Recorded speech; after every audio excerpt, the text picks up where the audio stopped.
Bonjour, bonjour, ici Véronique Hubert, votre formatrice et conseillère en entreprise agricole spécialisée en animal de compagnie et en particulier le chien et le chat. Dans le cadre de notre guide gratuit qui sera diffusé aux éleveurs débutants et aux futurs éleveurs, nous allons attaquer aujourd'hui le dernier chapitre consacré au module de la conformité aux standards. Il s'agit donc des examens et des tests de santé. Alors, en théorie, si vous êtes allé chercher votre chiot ou votre chaton dans un bon élevage, évidemment au lof ou au louf, hein, parce que il faut dire ce qui est, les éleveurs de sans lof ou de sans louf, généralement ne vont pas s'empoisonner à faire des tests de quoi que ce soit, puisque de toute façon, il n'y a pas de traçage possible. Voilà. Donc ce sera surtout les chiens et les chats inscrits au lof ou au louf. Si vous êtes allé chercher chez un bon éleveur, ou un éleveur en tout cas qui essaie de faire les choses assez sérieusement, vous aurez probablement un chiot ou un chaton dont une bonne partie des tests aura été fait, surtout si ces tests sont d'ordre génétique.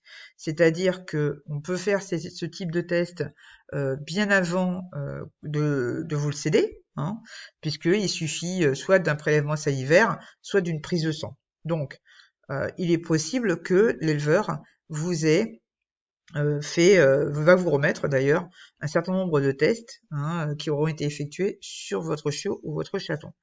Il est possible que certains tests n'aient pas été faits directement sur votre chiot ou votre chaton, si par exemple les parents ont été faits et que leurs tests génétiques montrent par exemple qu'ils sont non porteurs d'une maladie, d'une tare, d'une anomalie.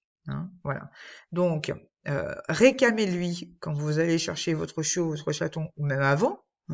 N'hésitez pas à lui réclamer les tests inhérents à la race que vous voulez élever, donc à la race de votre chiot, de votre chaton. Il y a des choses par contre que vous devrez faire vous. D'accord? Bon.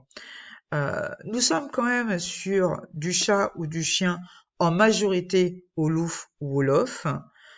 Je vous engage, au vu de quelques surprises qui ont été décelées du point de vue des laboratoires, alors quels qu'ils soient, que ce soit en France, en Europe, peu importe, aux États-Unis, peu importe. Des quelques surprises qu'il y a pu y avoir au niveau des résultats, je vous conseille de demander, si l'éleveur ne l'a pas fait, de faire un test d'ADN de filiation au niveau donc de votre chiot, de votre chaton, par rapport à ses parents. Ça pourra soit confirmer donc tout ce qui s'est passé, enfin tous les tests que votre éleveur a fait, et heureusement c'est vrai à 98%, tous les tests qui sont faits, par bonheur, sinon dommage. Soit pour déceler quelque chose qui n'était pas apparent au niveau de la paternité ou de la maternité. Alors un père qui peut ne pas être le bon, ça peut arriver. Un éleveur qui a plusieurs mâles, il peut ne pas avoir vu une saillie. Alors sachez qu'au niveau du chien, la société centrale canine est assez encline à faire les rectifications adéquates du moment qu'elle a les tests ADN des deux parents et des chiots ou chatons, des chiots en tout cas, de toute la portée. Donc n'hésitez pas à faire les tests ADN et surtout à les envoyer à la société centrale canine. Ne vous inquiétez pas, elle remettra le dossier en ordre s'il y a besoin. Au niveau du chat, je ne sais pas. Ensuite, il y a le problème de la mère. Par contre, là, si la mère n'est pas la bonne, je vous conseille, avant de voler dans les plumes de l'éleveur, de redemander un test, soit au même labo, soit à un autre. Parce que là, si c'est pas la bonne mère, je pense qu'on va avoir un gros souci. D'accord? Donc, demandez un test ADN de filiation avec comparaison donc entre les parents et votre bébé. Ensuite, il y a évidemment des tests qui ne peuvent pas être faits quand le chiot est petit, le chiot ou chaton est petit, qui sont des tests physiques. Il y a des tests ou des examens qui doivent être faits alors que l'animal est nettement plus grand. Au niveau donc du chat, par exemple, les tests cardiaques, les examens cardiaques je pense, sont faits alors que l'animal est adulte. Faire des tests cardiaques quand le chat est petit, vraiment petit. Après, je ne suis pas véto, hein, mais est-ce que ça donne des bons résultats? Est-ce que c'est fiable? Et puis surtout, ben, avec la croissance du chat, est-ce qu'il peut pas y avoir justement une amélioration, justement, hein, d'un problème quelconque, par exemple un souffle-cœur juvénile, hein, par exemple? Ou est-ce que quelque chose qui était très très léger, petit, peut s'être accentué avec l'âge adulte? Donc faire un test cardiaque à 2, 3 mois, 4 mois, est-ce que c'est vraiment utile? Maintenant, pour d'autres tests, par exemple au niveau du chien, on a par exemple les radios, hein, que ce soit de dysplasie, les radios cardiaques.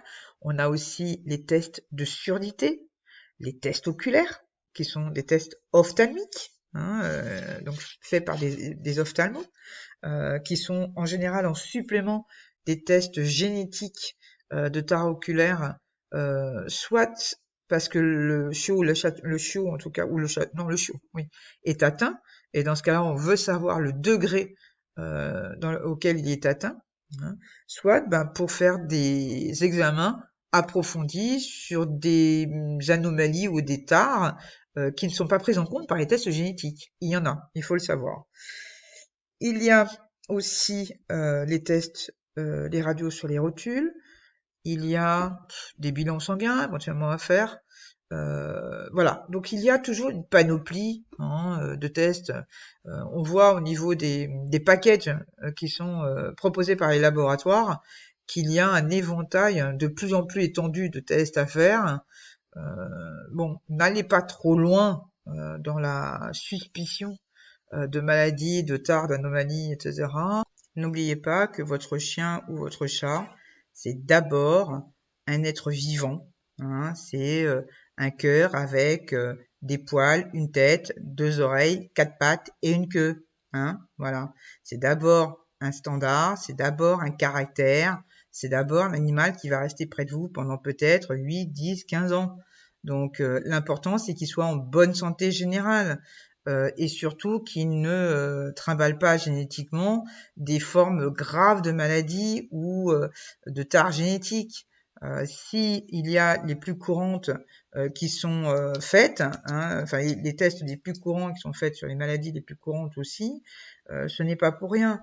Si vous voulez en faire pour vous plus, comme ça, pour savoir, même par curiosité, bon, dépensez l'argent si vous avez envie, mais n'oubliez pas que votre chien ou votre chat, c'est d'abord un être vivant. C'est pas une boîte avec 1 milliard de tests à l'intérieur que vous n'avez pas appuyé sur des boutons juste pour savoir si ça fonctionne ou ça fonctionne pas.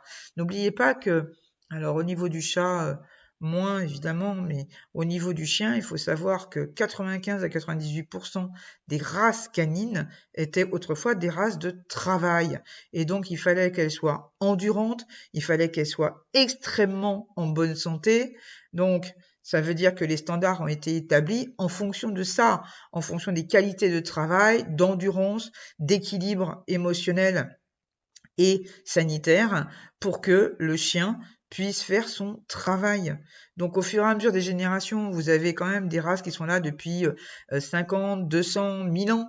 Dites-vous bien une chose, c'est que les tests existent depuis, je veux dire, c'est pas qu'ils existent, mais qu'ils sont démocratisés, on va dire ça comme ça, depuis 10-15 ans. On imagine bien que si les races en question pour lesquelles on fait des batteries de tests aujourd'hui, si elles n'avaient pas été solides, aussi bien au niveau racial qu'au niveau génétique, eh bien, n'aurait jamais survécu jusque-là, surtout depuis 200, 300, 500, 1000 ans, quoi. Donc, si elles sont arrivées jusque-là, c'est que ça va. Maintenant, que le rôle de l'éleveur soit celui de la sélection pour que le chien ou le chat soit le plus sain possible, au même niveau, qu'il soit le plus beau possible et ayant le même caractère possible, je suis d'accord. Mais il ne faut pas que ça prenne le pas sur la race elle-même, quoi. L'amélioration d'une race, c'est l'amélioration en tout et pas juste pour la santé. Eh oui, si vous faites des tests pour tout, c'est bien, mais avoir un animal qui est plus de partout, c'est-à-dire non porteur de tout ce que vous voulez, ça n'en fait pas un animal de race. Dans ce cas, bah, vous faites un croisé d'une race où vous avez un ou deux spécimens qui sont plus de partout, vous les alliez à d'autres spécimens qui sont plus de partout, vous rassemblez tout ça, et puis vous créez votre propre race qui sera plus de partout. Ça, c'est possible, hein. Dans ce cas, ben, demandez l'homologation au Louvre si c'est un chat, à la SCC si c'est un chien, et pas de problème, d'accord? Mais ne venez pas dire que votre animal est de race, le chien ou le chat, donc sur les races qui sont reconnues aujourd'hui, juste parce qu'ils sont plus de partout. Un chien ou un chat, c'est pas que ça. Donc, gardez bien ça à l'esprit, parce que c'est super important pour votre génétique plus tard. Eh bien, vous allez faire naître des chiots caniches, des chiots bull terriers, des chatons Maine Coon, des chatons siamois, et pas juste des chiots ou des chatons, quoi. Donc vous allez avoir en plus probablement un affix, ça veut dire que vous allez pouvoir faire reconnaître ou reconnaître plus tard même et vos animaux qui sont nés chez vous et leur descendance. Ce sera pas juste des chiots d'un côté ou des chatons de l'autre. Ce sera des chiots d'une certaine race ou des chatons d'une certaine race. Et ça, ce sera pas juste, on ne dira pas que les Maine Coon de la rue qui chantent sont plus de partout. On dira aussi qu'ils sont très beaux, qu'ils sont dans le standard, qu'ils sont typiques, qu'on les reconnaît, qu'ils ont en plus un excellent caractère et en plus qu'ils sont en excellente santé. Voilà, c'est ça qui est important à retenir. La sélection d'un éleveur, elle doit se faire sur l'ensemble de l'animal de race qu'il a décidé de protéger et de conserver et d'améliorer. L'amélioration, elle doit se faire à tous les niveaux et pas juste un seul. C'est bien ce qui pêche un petit peu sur l'élevage français en général, c'est cette propension à toujours se jeter sur un truc en particulier en oubliant complètement le reste. Et ce qui explique que, eh bien, il y a quand même beaucoup d'éleveurs qui restent très peu dans une race parce que justement, ils ont pas du tout de cœur à l'ouvrage pour la vraie sélection. Ce qui les intéresse, c'est soit la mode, soit le fait que ce soit facile, par exemple, soit quand il y a un petit truc, ça y est, on s'en va, on boucle tout et voilà. Non, les éleveurs qui restent dans la longueur, 10, 20, 30, 40 ans, ce sont ceux qui ont gardé justement ça à l'esprit de toujours vouloir améliorer l'ensemble de leur cheptel sur tous les niveaux et pas juste sur un seul. Voilà, j'espère que ces petits conseils vous ont été utiles. Je vous souhaite une excellente soirée et je vous dis à très bientôt.